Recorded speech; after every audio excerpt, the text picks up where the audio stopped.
तुम तुम यहाँ पर क्या कर रहे हो? मैंने मना किया था ना कि आज के बाद मुझसे राब्ता मत करना, और तुम सीधा हवेली में ही घुस आए हो।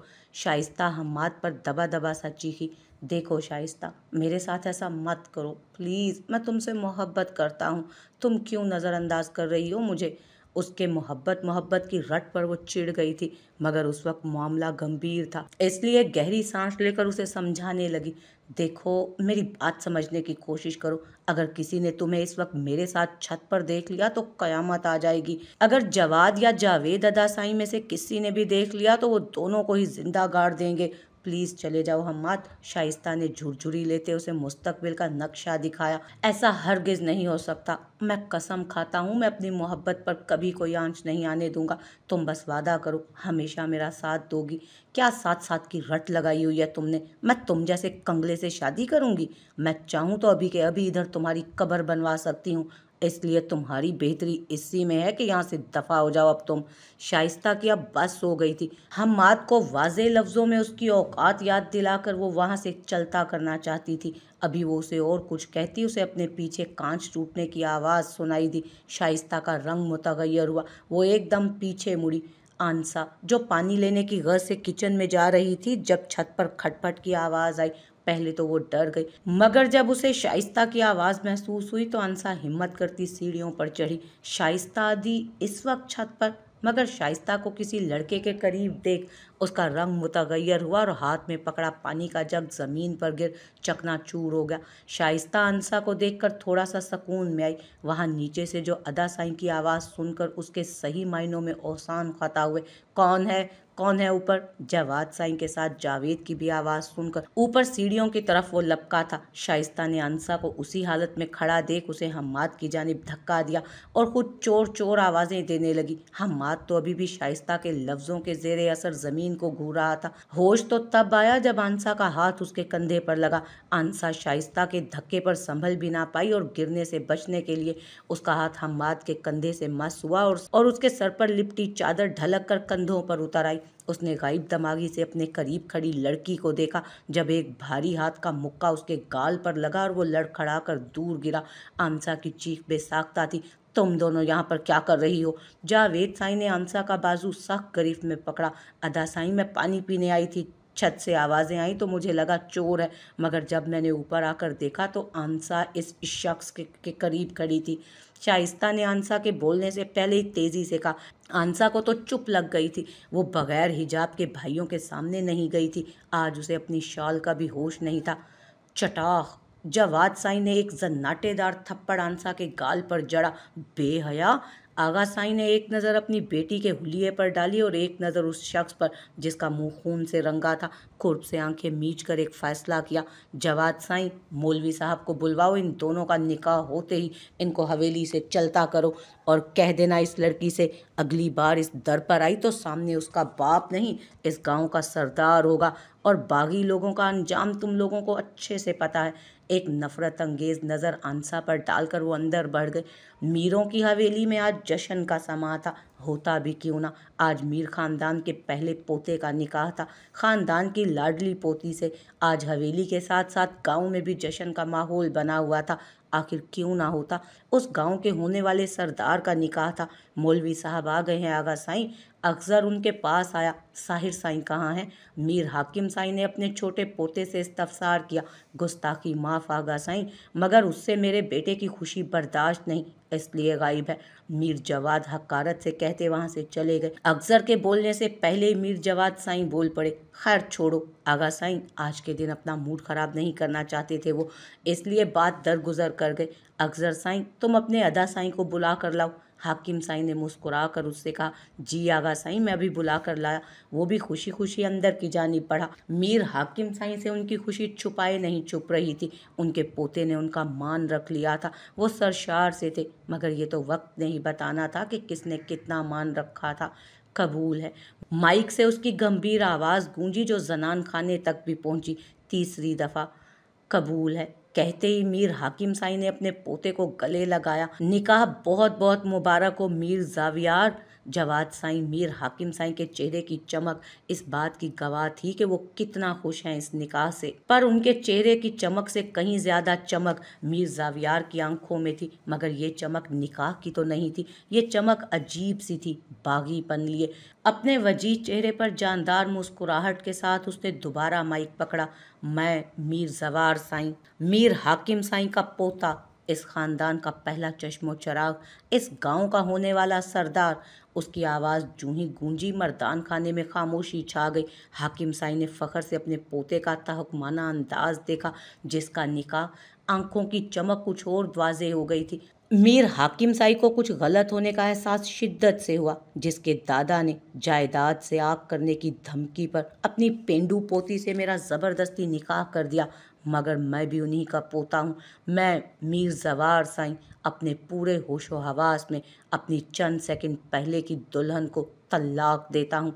ज़ावियार, समीना जवाद हाकिम चीखी थी। मैं हानिम को तलाक देता हूँ, तलाक देता हूँ। दादा साईं उधर ही मौजूद हैं, दादा साईं इधर ही मौजूद हूँ मैं। अब मेरा दोबारा निकाह करवा के दिखाएं। होंठों पर दिल जलाने वाली मुस्कुराहट लिए वो भरे मजमे में उनसे मुखातिब हुआ, जिनके कंधे कभी नहीं झुके थे। आप शायद भूल गए थे कि मैं कौन हूँ। तमस्कर उड़ाता लहजा, क्या आपको ये निकाह कबूल है? मौलवी साहब की आवाज़ पर उसने घूंघट की आड़ में चौंक कर अपने दाएं कंधे पर मौजूद हाथ को देखा। वो हाथ उसकी माँ का था, जो उसे तसल्ली देने के लिए रखा गया था। बेशक निकाह उसकी मर्जी से हो रहा था, वो खुश भी थी, बल्कि ये कहना मुनासिब था कि मुतमईन थी। मगर जो भी हुआ, उन लम्हात में इमोशनल होना फितरी बात थी। कबूल है। एक आंसू उसकी नर्मो मुलायम गाल से फिसलकर थोड़ी से होता निकाह के कागजात पर गिरा और उसके कंधे पर उसकी माँ की गिरफ्त भी मजबूत हुई। यकीनन वो भी रो रही होंगी, मगर उनके आंसू भी खुशी के होंगे, अपनी बेटी के फर्ज से सुबक दोष होने की खुशी के। लड़की की तरफ से निकाह मुकम्मल होते ही उसकी माँ ने उसे गले लगाया। अभी उसकी कज़न्स उसे मुबारकबाद देती, बाहर से उसकी आती आवाज़ पर कमरे में हर नफ्स को सांप सूंघ गया, और फिर उसे हर चीज़ चकराती नजर आई। अपने कानों में अपनी दोस्तों, रिश्तेदारों की बहुत पहले कही गई आवाज़ें सुनाई दी। कितने खुश नसीब है ना अदा साईं, उनकी शादी तुमसे हो रही है। मेरा जावी खुश नसीब है, उसकी किस्मत में तुम हो यारी लाला, और तुम्हारी जोड़ी परफेक्ट रहेगी। तुम जैसी निडर और बहादुरी हमारे शेर पोते के लिए सही इंतखाब है। फिर दिमाग और आंखें अंधेरे में खो गए। छोटी बीबी बेहोश हो गई। नूरा की आवाज़ मर्दान खाने तक गूंजी। मीर हाकिम साई का ताल्लुक राजनपुर के एक गांव से था। जिंदगी में उन्हें हर तरह की आसाइश मुयस्सर थी, कभी भी किसी चीज़ की कमी नहीं थी। जद्दी पुश्ती रईस, अपने माँ बाप की इकलौती औलाद, तमाम तर जायदाद के इकलौते वारिस, और उससे बढ़कर गांव के गद्दी नशीन। पूरे गांव में मीरों का सिक्का चलता था। वजाहत और ताकत से माला माल, सोने पे सुहागा दौलत ने उनकी कम तालीम होने के ऐप को भी ढांप दिया। खैर, उस वक्त तालीम की कोई इतनी अहमियत भी ना थी।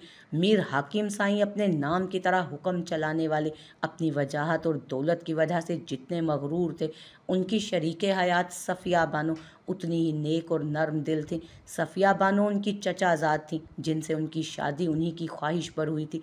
अल्लाह ने उन्हें औलाद जैसी नेमत से भी नवाजा। पहले 2 बेटे जवाद और जावेद, फिर 2 बेटियां शाइस्ता और अनसा, और फिर सबसे आखिर में आगा साईं और अम्मा साईं का लाडला मीर असद हाकिम साईं, हू बहू मीर हाकिम साईं की कॉपी। वही वजाहत, वही जहानत, मगर 2 बातें उसकी हाकिम साईं से मुख्तलिफ थीं। पहली, रहम दिली के मामले में वो अम्मा साईं पर गया था, और दूसरी बात, उसे पढ़ाई का जुनून था। वक्त तो मानो पर लगा कर उड़ा था।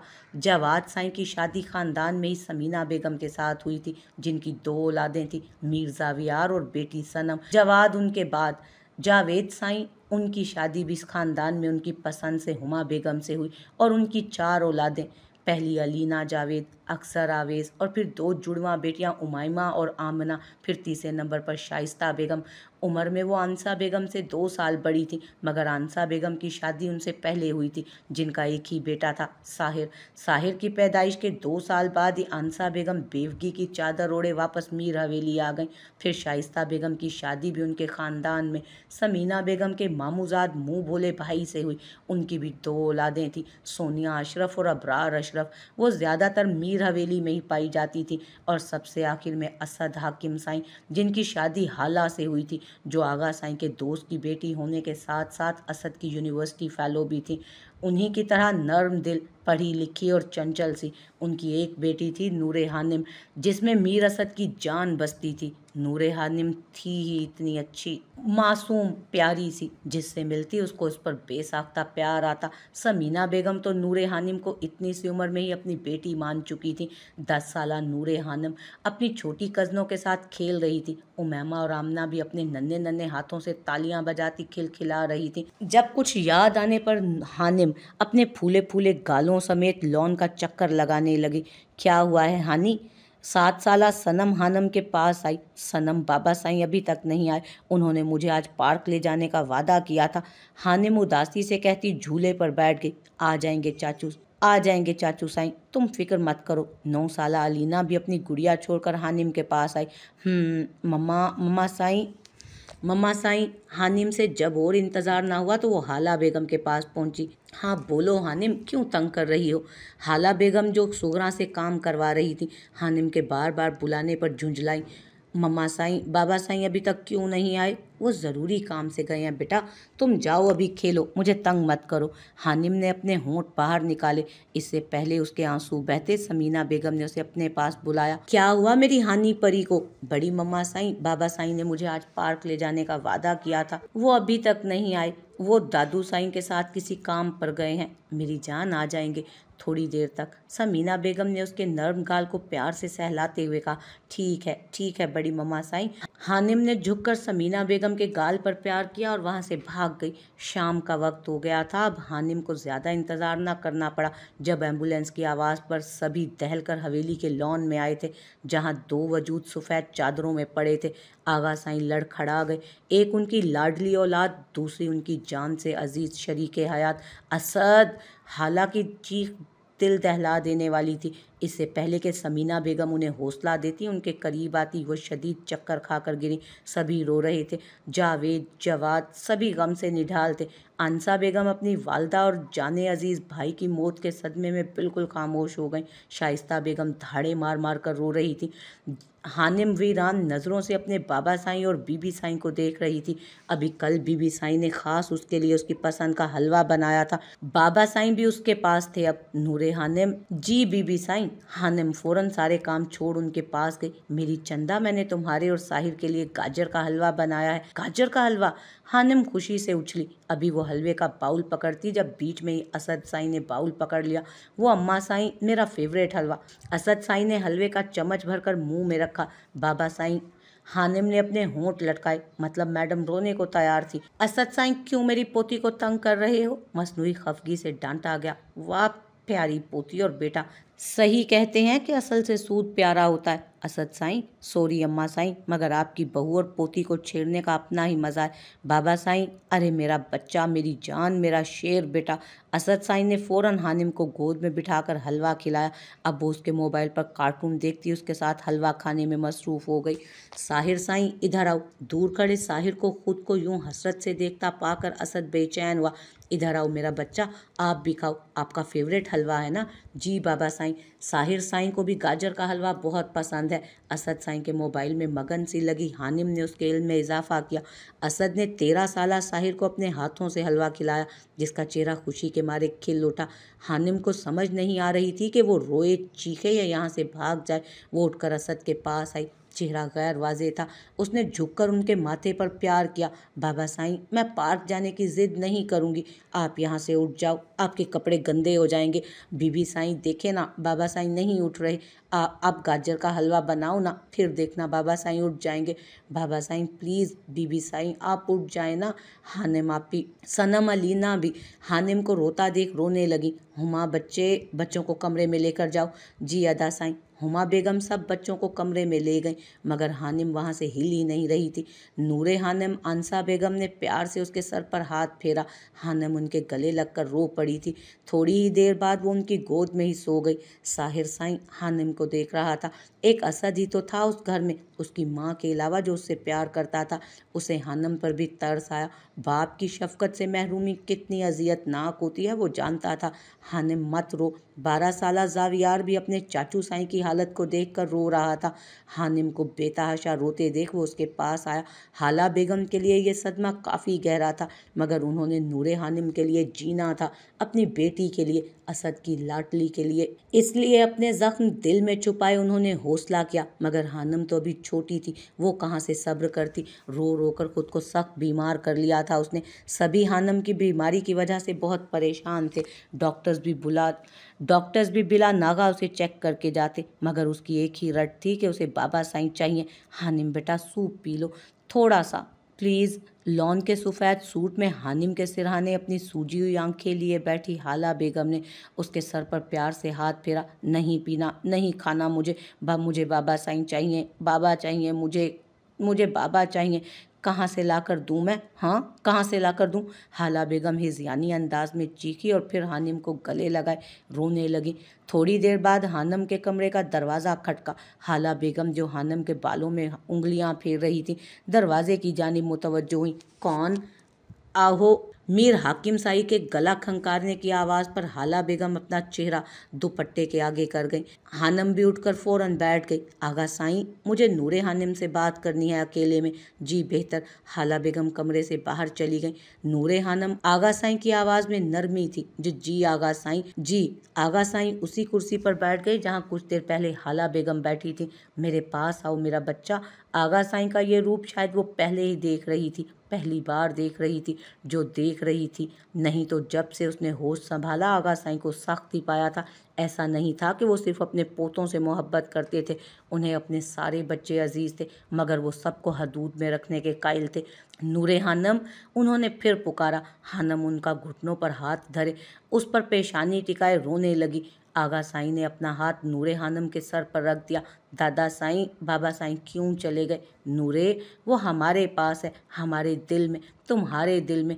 तुम्हें इस तरह रोते देखकर तकलीफ में होगा, और तुम्हारी बीबी साईं, वो भी तुम्हें रोते देखकर उदास हो जाएंगी। उस दिन मीर हाकिम साईं नूरे हानिम के लिए दादा साईं और नूरे हानिम उनके लिए नूरे बन गई थी। हानिम को जब होश आया वो अपने बिस्तर पर मौजूद थी, अभी भी उस सुर्ख जोड़े में ही थी। भूरी आंखें ऊपर दीवार पर लगे पंखे को बिला वजह घूर रही थी। चेहरा बिल्कुल स्पाट। बेड से थोड़े से फासले पर कुर्सी पर एक वजूद बैठा था जो यकीनन मीर हाकिम साईं थे। बिना पलकें झपके मुसलसल एक ही जगह देखने पर हाकिम की आंखों में मिर्चें लगने लग गईं। एक आंसू उसकी बाईं आंख से निकलकर कनपटी से होता उसके भूरे बालों में खो गया। हानिम दर से फटते सर के साथ बेड से उतरी, खामोशी से वॉशरूम की तरफ बढ़ गई। मीर हाकिम को अपनी नूरे का यूं नज़रअंदाज करना दुख में मुब्तला कर गया, मगर वो भी खामोशी से उठकर वहां से चले गए। तन्हाइयों को सौंप के तारीकियों का जहर, रातों को भाग गए हम अपने मकान से। 2 दिन हो गए थे हानिम बिल्कुल अपने कमरे में बंद होकर रह गई थी। सभी परेशान थे, ख़ास तौर पर समीना बेगम। हानिम और हाला दोनों के आगे शर्मिंदा थी, और जावियार को भी कई दफ़ा फ़ोन मिला चुकी थी, मगर वहाँ से कोई जवाब मौसूल ही नहीं हो रहा था। हानिम की हालत के ज़ेरे नज़र सब उसे वक्त देना चाहते थे, इसलिए उसे ज़्यादा तंग नहीं किया गया। ये कोई छोटी मोटी बात तो थी नहीं। मुलाजमों में भी हानिम का ही टॉपिक सरगर्म रहता। कोई उसके लिए दुखी था तो किसी को तफरीह के लिए मौजू मिल गया था। हाला बेगम भी गम की किरचियाँ दिल में समेटे लोगों की हमदर्दी में छुपे ताने ज़ब्त से बर्दाश्त कर रही थी। कितने सफाक जुमले थे लोगों के कि माँ भरी जवानी में बेवा हो गई और बेटी निकाह के चंद मिनट बाद ही तलाक याफ्ता। हाला बेगम हानिम के कमरे में आई, जो अपने बाबा की तस्वीर को सीने से लगाए लेटी थी। हानिम, मेरी बच्ची, थोड़ा सा खाना खा लो। मम्मा, मुझे भूख नहीं है। हानिम, तुमने कल से कुछ नहीं खाया, दूध का ग्लास पिया है सिर्फ। तुम्हारी तबीयत खराब हो जाएगी मेरी जान। नहीं लग रही भूख मम्मा, तो क्या करूं? इसमें भी ज़बरदस्ती करेंगी क्या मेरे साथ? आप प्लीज़ दरवाज़ा बंद करके जाइएगा। हानिम, हाला बेगम की आवाज़ फिर आई। मेरा क्या कसूर है हानिम? बस यही ख्वाहिश थी कि मरने से पहले तुम्हारी खुशियाँ देख लूँ। तुम शादी के बाद मेरी आंखों के सामने रहो। लोगों को अपनी बेवगी पर बातें करते सुन सुन थक चुकी थी मैं हानम, मगर शायद तुम्हारी खुशियों को मेरी ही नज़र लग गई। हानम तड़प उठी और उनके गले लगी। नहीं मामा साईं, आप कैसी बातें कर रही हैं? ये सब मेरे नसीब में लिखा था। मैं ही पागल हूँ जो अभी तक दुख मना रही हूँ। मुंह तो वो छुपाए जिसकी गलती है। आप बताएं क्या बना कर लाई हैं? वाह, मेरी पसंद की बिरयानी। चलें अब अपने प्यारे हाथों से खिला दें। हानम ने आंखों को झपक झपक कर उनमें आई नमी को अंदर धकेला। हानम आगा साईं बहुत परेशान है, ना खाना खा रहे हैं ना दवाई ले रहे हैं। हानम उनकी तरफ अस्पात में सर हिलाती कमरे से बाहर निकल गई। हानम के कमरे से निकलते ही हाला बेगम ने बेड पर असर साईं की तस्वीर उठाई। साईं, आप तो अपनी सारी जिम्मेदारी मुझे सौंप कर चले गए। मैं तो आपके पास आने की ख्वाहिश भी नहीं कर सकती। हानिम आगा साईं के कमरे में आई। बेड से थोड़े फासले पर कुर्सी पर हाकिम साईं को बैठे हुए पाया। हमेशा की तरह मीर हाकिम साईं के घुटनों पर हाथ धरे उन पर पेशानी टिकाए आंखें मूंद गई। नूरे। मीर हाकिम साईं अपने घुटनों पर वजन महसूस करके जागे। अपनी नूरे को इस हालत में देख लब भींच गए। नूरे। मगर इस बार भी उसने कोई जवाब नहीं दिया। नूरे हानिम खौफ के जेरे असर हानिम के सर पर धरा उनका हाथ कांपा। उनकी खौफजदा आवाज़ सुनकर नूर तल्खी से मुस्कुराई। दादा साईं, मेरा बच्चा मुझे माफ़।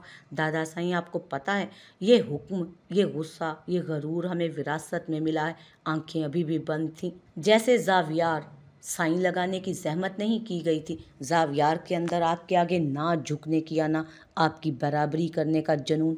पर मैं क्यों पिस गई इसमें? दिल की दुहाई, आपके अंदर हमें बागी बनाने का गरूर। मीर हाकिम साईं के घुटने पर अपना सर रखे उन्हीं से खफा हुए वो शिकवा कर रही थी। नूरे, तो फिर आपने कैसे सोच लिया मैं माफ़ कर दूंगी अपने साथ ज्यादती करने वालों को? मैं भी इसी खानदान का खून हूँ और मुझ में भी आना है। बहुत हो गया सोग, अब मैं अपने ख्वाब पूरे करूंगी, मगर इस बार बंद दरवाजे में नहीं, खुली फिजाओं में। सही कहते थे सब, वो बहुत बहादुर थी तो क्या थी, तो वो एक लड़की है ना, सिनफे नाजुक। मगर अब बस, ना तो वो लोगों के फजूल ताने सुनेगी और ना ही उनकी हमदर्दी में की गई बातें।